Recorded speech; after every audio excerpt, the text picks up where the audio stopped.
And we are live. There we go. What's going on, everyone?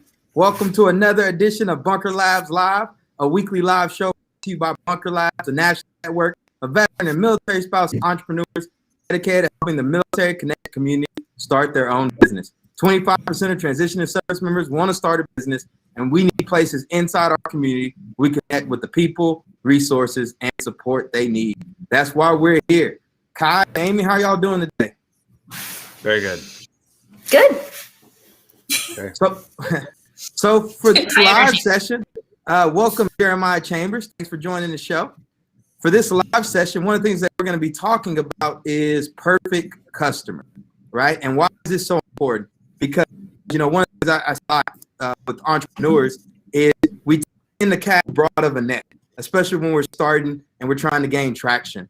Right? We got a demographic that's between 15 and 65 that we're targeting. And we think that, everyone is our customer. In reality, that's not the case. What we need to do is we need to create an avatar of a perfect customer. This is your ideal customer. This is the one that loves you, sends you referrals, tells everybody how great you are. Every time you put up a new product, they're the first one to buy it, right? How do we attract more of them and then less of the not so perfect customers? The ones that complain, that always want to discount, don't value your products or services, and to be quite frank, can be a bit of a pain. So what do you think about that concept, Kai, the perfect customer? I know you've dealt with video production for many years. Have you ever ran into the not so perfect customer? I don't know about running into the not so perfect customer, but yeah, I mean, it's always a question for me of do you try to cast a wider net or do you try to cast a more focused net? And it seems like the way that things are going these days, it's easier. It's becoming easier to attract a wider net, but more difficult to figure out what to kind of forge and create the niche market that you want. But yeah, that's why we're here to talk about it. I think people get it twisted, right? I think they feel like this scarcity mindset that if we niche down and we focus on a particular target demographic, then we're leaving a lot of money on the table. But the reason this is so important is you've got to gain that initial traction.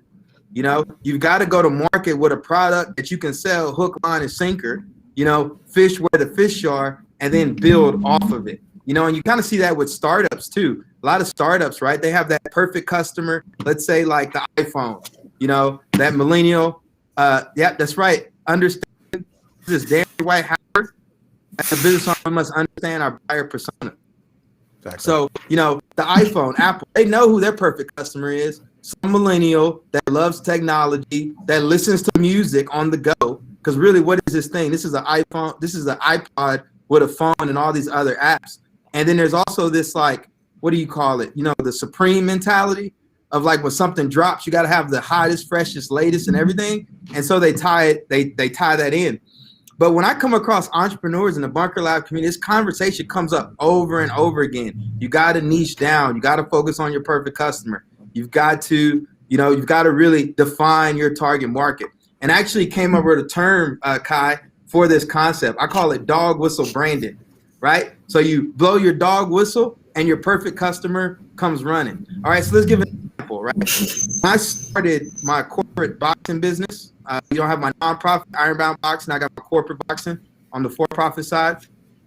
And for the longest time, I thought my perfect customer was tech companies that are looking for employee wellness programs, right? So the WeWorks of the world and the Spotifys and these giant tech companies. But what I found out after actually working with them is they're not really my perfect customer because they don't pay the best, right? You got to jump through a lot of hoops, and it's just a challenge, right? Versus me stumbling across auto dealerships, car dealerships, because I found out that there was this market out there that no one was targeting and that they had the money to pay for premium on-site boxing classes because they had a commissioned sales force.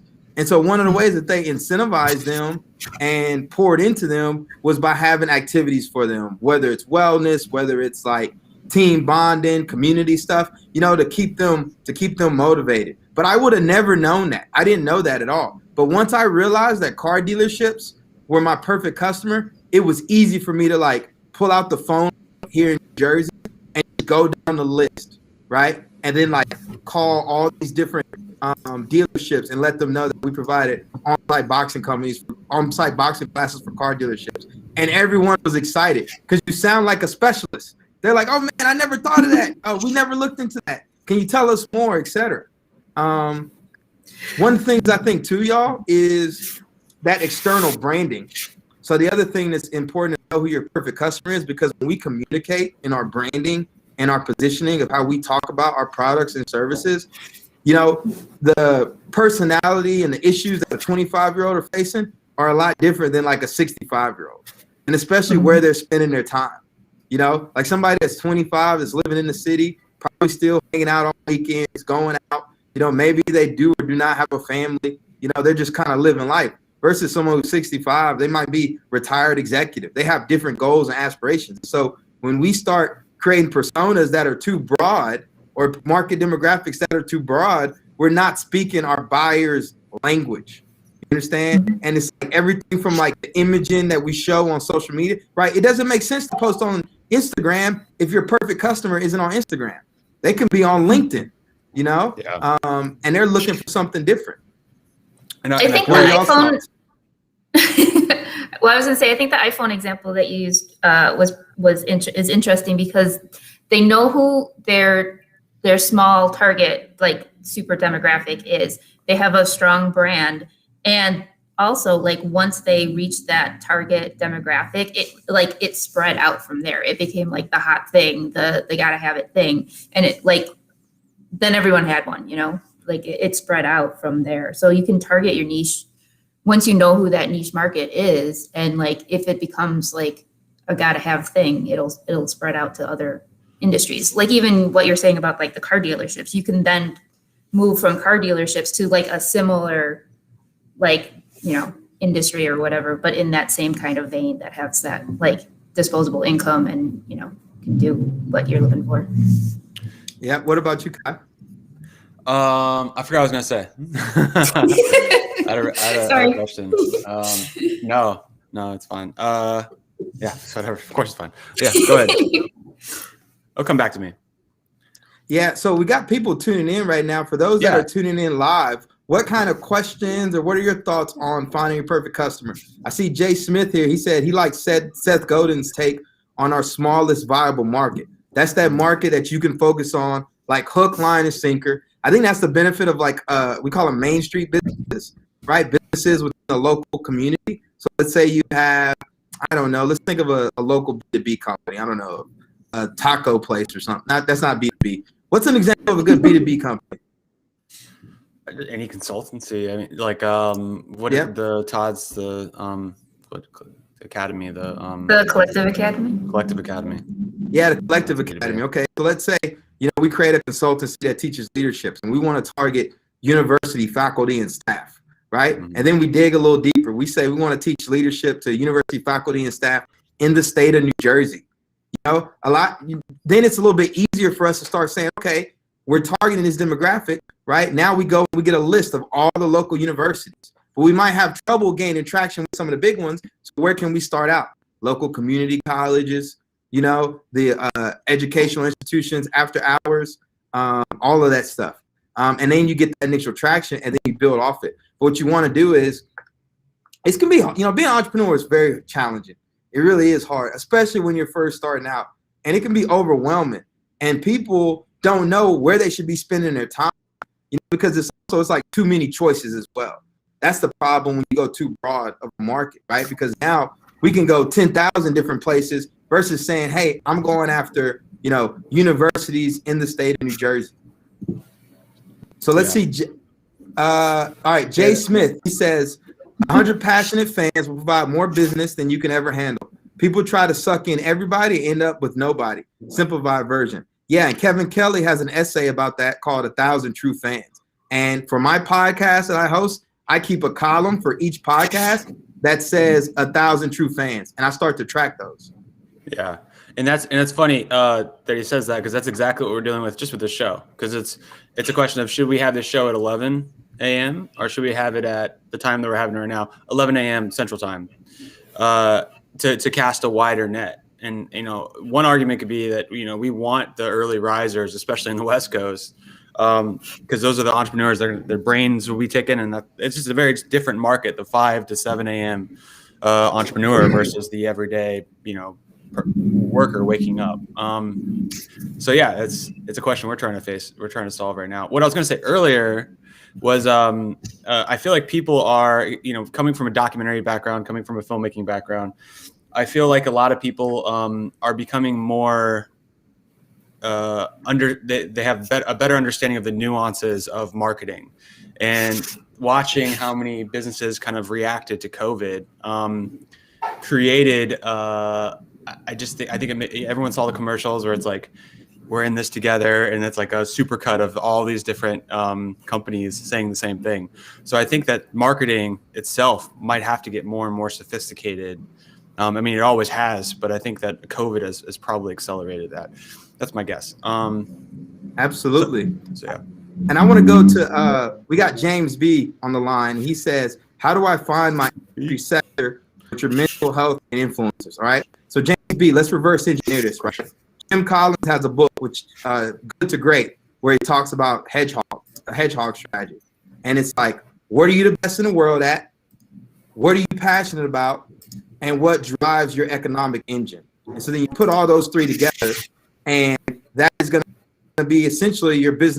All right. So one of the things I want to encourage you to do, if you have a small business, right? How do you find industry sectors? Start to dig deep into your own unfair advantages, right? So first, identify what you bring to the market, unique, different from everyone else. So get that dialed in, right? What you can compete at, what makes you different, right? We don't want to compete with everybody. We want to own our own space. We want to own our own niche. And then from there, right, start looking at let's say you have an aspirational target market, right? Like you're looking to work with, I don't know, corporate executives in health and wellness or whatever. All right. Start to backtrack it and say, okay, where is this perfect customer? My perfect customer, where are they spending their time? What does their day-to-day look like? What meetups are they a part of? What podcasts are they listening to? What magazines are they subscribing to? And then you start to get inside the head of that perfect customer, and then you work your way back, right? So I would start typing in like whatever demographic you're going after, right? Whatever target market you're going after, I'm sure that there's some publications out there that talk about it, right? Like I'm a podcast producer. I listen to tons of podcasts, industry specific about podcasting. I get all the updates. I get everything. And he says, what's the name of a book and author? It's called Good to Great by Jim Collins. Highly, highly, highly recommend that. Yeah, another book recommendation today too. I don't know if you wanted to get into that. Yeah, I do. So another book recommendation I have is called Play Bigger by Christopher Lochhead. And one of the reasons I like this book, this book talks about creating what we call a category. So something that you're uniquely known for, right? As opposed to trying to compete in somebody else's category. So if you're like walking in the supermarket, right, you've got the different signs. One sign says like toiletries, another sign says what? Perishables, all this kind of stuff. Like, what is your category, right? Like, what is your sign? What are people coming to you for? A lot of times people try to compete in other people's market, right? Like everybody thinks of social media. Social media is Facebook, and Facebook just buys up everything else, right? But all these people come out and say, oh, we're going to be the next Facebook or whatever, instead of creating something themselves. And they give you a step-by-step playbook on how to create and define a category and then how to market to it. So highly, highly, highly recommend you all check out Play Bigger. I want to see, before we transition to updates in the bunker, what other questions those that are tuning in live have for us while we're on this live today. I know the focus is on perfect customer, but if you guys got questions for the team here, please go ahead and ask them in the chat. I see we're getting a lot of engagement on LinkedIn. People are up and getting after it. There was a question, any tools or resources to use to find the perfect customer? I'm not sure if you addressed any of that. Any tools or resources? Well, the first thing you need to do is, again, just ask yourself, who do you want to work with? In an ideal world, like pull up a Google Doc and literally ask, like, in an ideal world, who is my perfect customer?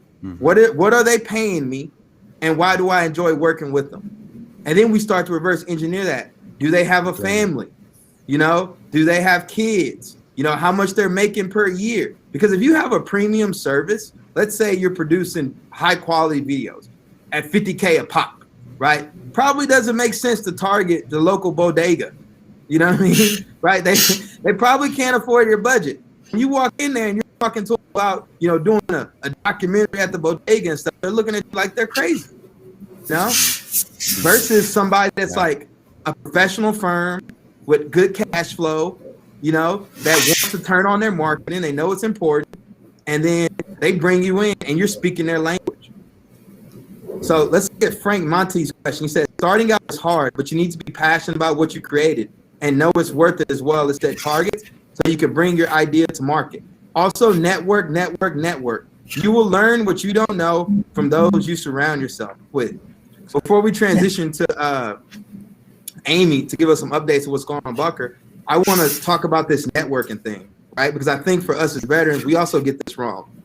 Instead of focusing on what you can get going to an event, what you can get meeting someone, focus on the kind of value that you can bring, you know? And there's another book called The Go-Giver, which talks about just creating value and helping people. That's really all it is. That's the superpower of networking, is figuring out what problems other people are having, figuring out how you can help them, position them to win.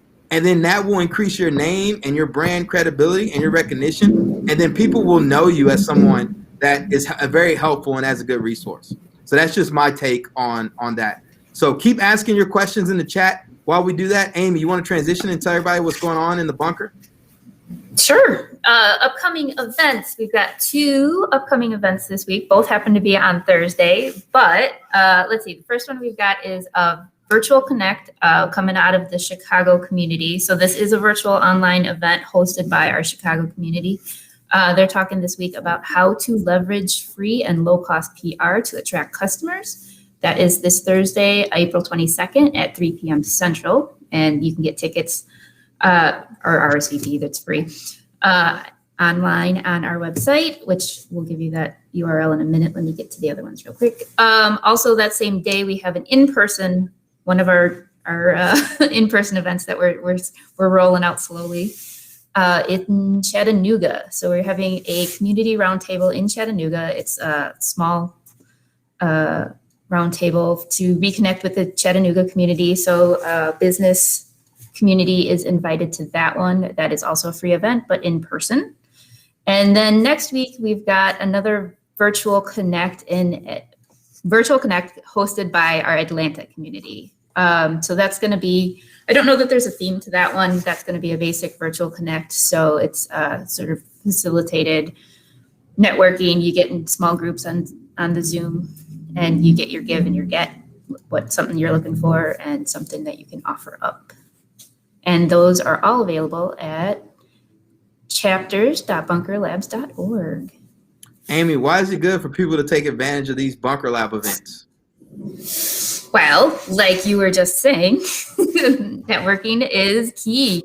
You don't know what you don't know. So get yourself in a room with other people and, find out. There was a question earlier about like I forget who it was who asked about, he knows his target market is litigation law firms, but can't find information on how to market to them. Get in a room with some of them. Ask them what they do, where they hang out. Are they on social? Are they not on social? Are they, reading certain publications, get in a virtual room and ask those questions. Yeah, pull that question back up, Kyle. I want to see it again, the understanding. All right, so I know my perfect customer is litigation law firms, but finding very little info available on how to best to market to them. All right, so this is one thing you want to do, right? You might want to look at. If you know your perfect customer is a litigation law firm, you have the ability to create what's called an advisory board for your venture, which are just mentors that are committed to helping you succeed. And one thing that I highly recommend, this is my personal opinion, Mike Stedman's opinion, that if you're going after a particular demographic, it might make sense to have an advisor or mentor who is in that space. So you need a litigation lawyer or somebody who specializes in litigation law firms as a sounding board for you. that you can meet with either once or twice a quarter to make sure you're doing things right. And then the other thing is talk to the lawyers themselves. You know, you don't have to scroll the internet. You can go on LinkedIn. You can type in litigation law firms, see who pops up, look up your local resources, and just get to know them. Don't even try to sell them. Just try to reach out and say, hey, my name is Jay Smith. You know, I'm interested in providing so-and-so to some litigation law firms. I don't really know a lot about the industry. I've been researching. I would love to be able to pick your brain, you know, about the industry. And my network is your network. So if there's anybody I can connect you with, please don't hesitate to reach out. Maybe you host an event for litigation lawyers. Maybe you start a podcast where you interview litigation law firms, right? You want to start to reverse engineer this thing and put yourself in the best position to be able to engage with them. And this is a process, right? Like I'm not going to say like, oh, the podcast or host an event or whatever. What you do is you come up with a plan, you test it, you give it some time to see if it gains traction. You know, maybe you give it 60 days, 90 days, then you reassess. But you want to have a plan that you can basically do consistently to get you in front of that perfect customer. Yeah, I think just real quick on the B2B stuff, I think people get distracted or bogged down with like the industry that they're targeting and not necessarily thinking about that industry is made up of people. And like, Correct. Who are those people? What are they interested in? Where are they hanging out, whether it's online or IRL? Like, because everything is just people. You're not selling to an industry. You're not selling to a company. You're selling to people at the end of the day. And if it's anything we all learned through COVID is that, people are looking for connection. You know, everybody has problems. You know, the CEO, he has problems. He's in Zoom meetings all day, every day. You know, maybe he doesn't have a lot of time at all, right? So what does he focus on? Probably stuff that's going to help him save time, save money, gain clarity. And you create a product or service that speaks to his specific pain point, then that's dog whistle branding. But everything is people. And I think when you add that human component, and I think, Kai, this is probably where you're really good at is you're a masterful storyteller, and you create videos and content where people can see themselves or they have this aspirational identity that they can see. And I think that's very powerful.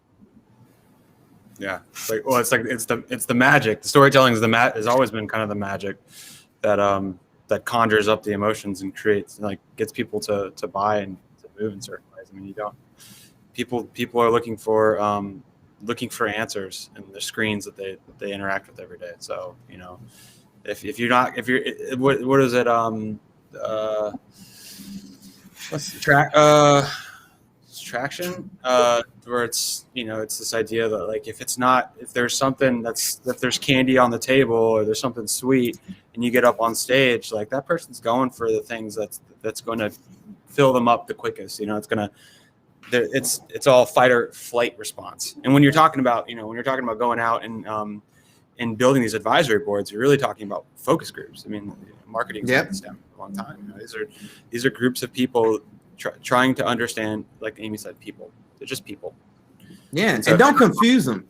Then you're not. Yeah, don't confuse them, right? I think a lot of small businesses, Kai and Amy, they like small businesses try to act like they're startups. That we can just make up these names lovingly or funly, and people have no idea what they do. Versus a small business is Joe's Plumbing Company. What do? We do plumbing. Super simple, easy, dog whistle. You don't gotta guess. If anything, you're probably just curious about their price point. But then you can niche down. You can say Joe's Plumbing in Newark, New Jersey. Oh my God, take my money. I have an issue. Mm-hmm. But there's a lot of ways to skin this cat. And so what I want to do, Sabrina just joined us. Welcome, Sabrina. Sabrina, partnerships here at Bunker Labs. There you go. But one thing I want to do is I want to give everyone a takeaway, something that they work on that they have actionable. All right. And I call it again, my 3-step framework, dog whistle branding. First thing you need, right? You need your perfect customer. This is a human being. We call them an economic buyer, i.e. they can cut the check for your products or services, or they have the phone number of the person that can cut your checks for products or services, all right? So you need that perfect customer, that demographic, that psychographic, their pain point. Really hone it in. All right. The next thing you need to build your whistle. Right here at Bunker Labs, we got a podcast. We have this live series. Right. This is our whistle to bring you all in to engage with you. You all have this ability to do this. You can do a blog post. You can shoot videos yourself. Whatever it is that you have this whistle that allows you to engage and interact with your perfect customer. And then the last thing, which is super, super crucial, which is probably worth a whole session on itself, is you got to have your brand dialed in. You got to have your bold beliefs. This is what we stand for. This is why we exist, our core values, our core purpose. A lot of times we create these content, this core values, these bold beliefs, all this kind of stuff, and we keep it internally, right? We just share it internally. This is an asset that you can use to pull in that perfect customer, you know? And then when they go to your website, everything about what you stand for, what you believe, everything that you're targeting, right? Your perfect customer, that whistle, it needs to be on your website, like within the first 5 seconds. You know, Donald Miller calls it the grunt test, right? Yeah. You know, you go to a website, a caveman in a cave 5,000 years ago with a laptop can go to your website and grunt out what it is you do. If he can't do that, then you're confusing him. And so you bring all these things, three things together, and you have dog whistle. So that's another book knowledge we dropped. Donald Miller's Building a Story Brand. Story brand, yeah. And Jay Smith also says it starts with the why. So as we get ready to close up and wrap up here, again, man, one thing we talked about, we focused on this episode, is your perfect customer. Super crucial, super important. Honestly, the next podcast that I'm going to put out for the transition is going to be focused on how to find your perfect customer. So that would be a great resource for you. And in the meantime, somebody said the name of the books. I've mentioned Play Bigger as a great example, as a good book to read. And another one is going to be Donald Miller's Building a Story Brand. Highly, highly, highly recommend. Maybe we'll review that one on next week's show. But in the meantime, Kai, Amy, you got anything else for all the listeners tuning in? No, just tune in next week. Hopefully it'll still be at the same time. May change it to 11, despite what we're doing. No, check out those events. Get plugged in through Bunker Online if you haven't signed up already. Yeah, keep going. Summer's coming, even though it's snowing here. Yeah, Amy, what about you? Any closing remarks? Oh, I don't know. Keep getting out there. Keep doing it. Get your hustle on. Good. Yeah. Well, we appreciate everyone for tuning in today. We'd be remiss if we didn't give a shout out to our sponsors for Bunker Labs Live, as well as the Transition Podcast, which is the MetLife Foundation. Where did I have it at?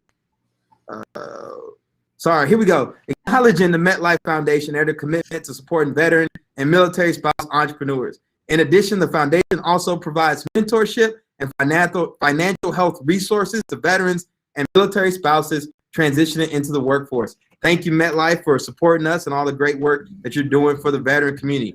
Everyone on this platform right now, I need you to do me a favor. I need you to pull out your iPhone and I need you to subscribe to the Transition Podcast. If you go to the podcast app, you just search Bunker Labs, the Transition will pop up. You'll have a little cartoon character of yours truly. And this is our platform where we demystify the entrepreneur experience for veterans and military spouses of early stage startups and small businesses, right? The thing I like about podcasts, it allows us to get a little bit more intimate and just do deep dives on a lot of these conversations and topics that we're not able to do in this 30-minute live stream. So please do me a favor, check out the Transition Podcast, subscribe, rate, and review the show, and share it with others in your network who you feel can benefit from the material. And also head over to bunkerlabs.org, sign up for the newsletter, attend one of our virtual events or in-person events, and get plugged into the ecosystem. It's a great ecosystem. You know, we love it. We're carrying the veteran entrepreneur and military spouse flag. And so get plugged in so we can help you all out.